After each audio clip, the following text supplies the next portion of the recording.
dahil na-mix na natin, ito, itry nating ilagay sa ating mga baso. Ayan. Damihan na rin natin ng yelo para mas masarap.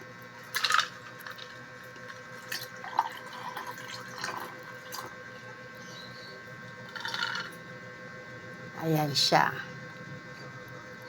Ang bango niya, promise. Talagang totoo pala yung sabi. Bukod sa masarap, talaga ang bango-bango pa niya. Ayan. Try nyo rin, guys. Ayan. Dahil mainit ang panahon ngayon, may trending kasi sa Facebook na coffee con yelo ala Starbucks daw ang lasa. Try nga natin. Bale, ang kailangan lang natin ay 2 coffee stick. Ito, ilalagay na natin yan. 2 coffee stick. Tapos, 2 tablespoon na sugar. Ayan. At tapos, mag-add tayo ng konting water. Ayan. Kasi ang iba, shake-shake nila to. Pero ang gagawin natin ay shake-shake din natin. Medyo na parami pang ang tubig natin. O kaya, gamitin na lang natin siya ng kutsara para ma-mix natin ng ayos.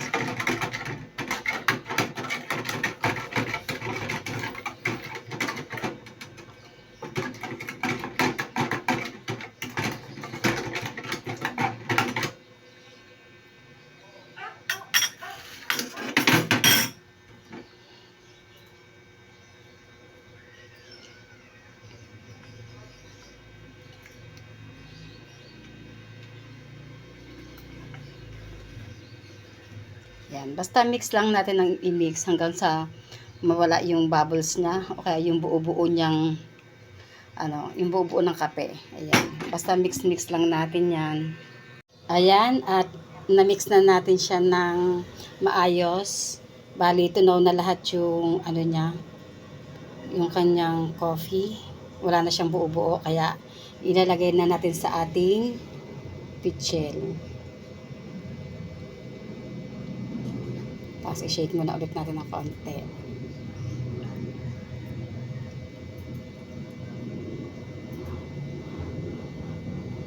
Ayan. Tapos, mag-a-add naman tayo ng cream or kaya gatas.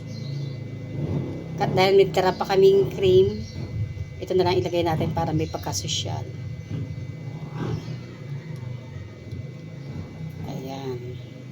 Add pa tayo ng konting water.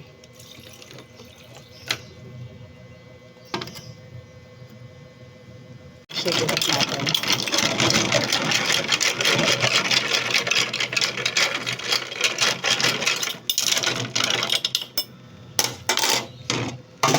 Dahil hindi ko siya ma-shake ng ayos.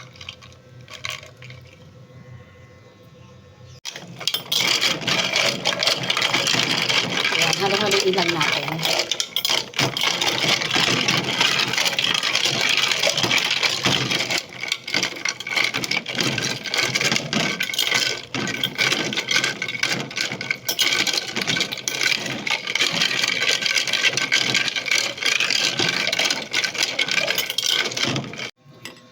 Go.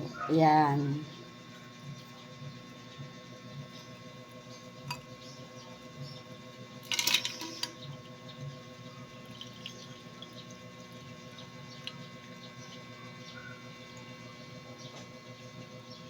Dahil mainit ang panahon ngayon, ayan guys, eto.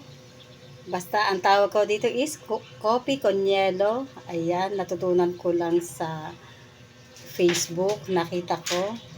At sinubukan ko, promise, hindi ka bibiguin. Ang sarap niya. Ito na ang sagot sa mainit na panahon. Hindi lang yon, tipid pa, hindi tayo gagastos ng malaki. Ayan. Guys, ito na yung resulta at andito na yung ating hurado. Ayan.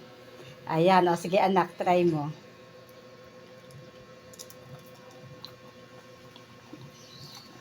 Masarap and delicious. Okay.